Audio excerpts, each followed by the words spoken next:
Salve, vorrei che lei mi parlasse in maniera un po' più specifica della percezione che il pubblico americano e i realizzatori delle serie americane hanno dell'importanza di questo tipo di prodotti. Perché le dico, in Italia la percezione che abbiamo noi del prodotto seriale americano è come di qualcosa di una qualità altissima, che nulla ha che, che può benissimo competere con il cinema. Mentre le dico la percezione che abbiamo in Italia dei nostri prodotti seriali, ovvero prodotti che trattano spesso quasi esclusivamente o di preti o di medici o di poliziotti e che vengono considerati come qualcosa assolutamente separato dal cinema e spesso di qualità molto più bassa.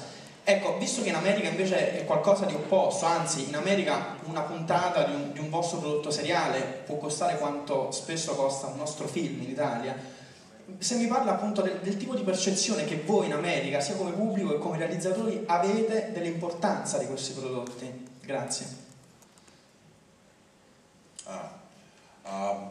Filmmakers in America and film stars in America still look down on television.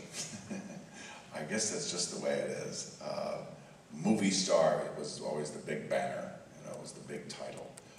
Since this event basically in the mid-90s where the audience was split up into all these other outlets, that has maybe shifted, but we're still dealing with a little bit of a kind of a built-in established prejudice against television work.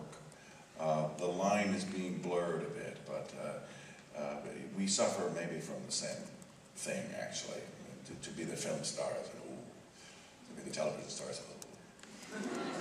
But that's maybe changing a little. I mean, I think any smart audience, and obviously the audience here is smart. We all want to be entertained at the same time. Some days we surrender to things that aren't intelligent. I mean, we have awful shows in America as well that are really successful.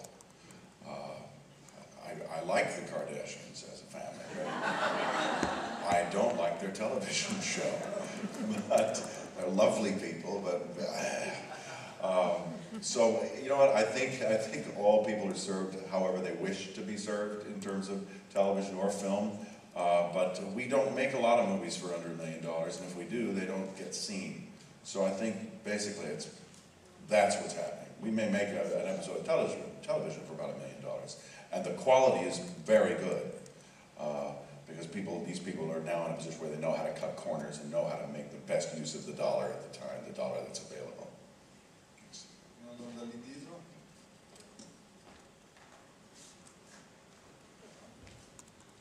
Alzo la mano lei, scusi? No, ho visto male. Allora abbiamo un'altra domanda.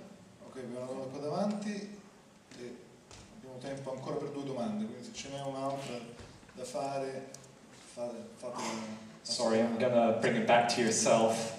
What's your least favorite role and why? Oh gosh, well, there's a couple. There's one on stage. It was Florizel in Winter's Tale. It's a Shakespeare show. He plays a prince. It's a prince. He's a prince. It's boring.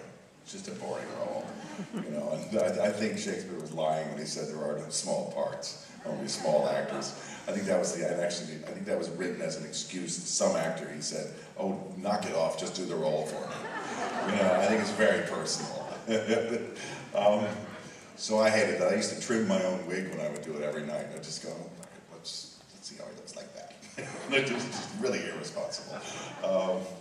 The other role I hated playing was Hank, which was this short-lived comedy series I did about 3 years ago. Maybe almost 4 years ago now. We couldn't find the funny. I couldn't find the way into this guy. The writer that was writing the show had written very successfully for Everybody Loves Raymond. I don't know if you know the show, but what he did, which I thought was kind of a mistake, and I tried to help him with it, was he was writing for Everybody Loves Raymond, but he had Kelsey Grammer instead of Ray. And so we don't talk the same way. We don't think the same way. We don't have the same mechanism. So it was like it was just out of sync. And so the funny, I couldn't find the funny for him. He couldn't find the funny for me. It was not a collaboration that was successful. So it was one of my least favorite things. I called the head of Warner Brothers about 5 shows in, and I said, let's put a bullet in this. We're done. And he agreed, which thankfully, thank God. Prego, allora, risposta all'ultima domanda. Io volevo sapere, non che i premi siano così importanti nel riconoscimento del successo di una serie, o della qualità soprattutto, però questa scandalosa dimenticanza agli Emmy nei riguardi di Boss, forse insomma io voglio sapere che ne pensa lei. Well, I thought that was really a dreadful oversight. I'm still trying to chalk it up. I'm trying to actually kind of digest where it is in my understanding of things. I do believe I'm doing the best work of my career. And I've gotten an Emmy before for work that arguably is good work, but not what I think is the best work. So I'm a little surprised by it, but you know, it happens.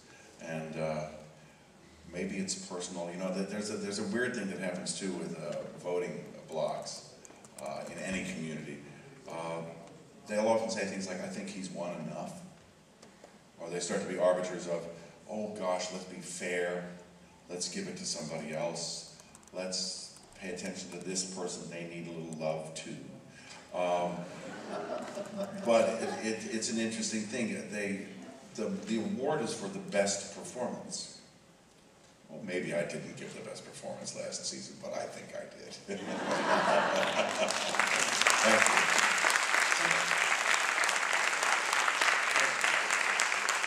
Forse non varrà come un Emmy, ma vi prego di alzarmi con me per una standing ovation per Mr. Grammer6.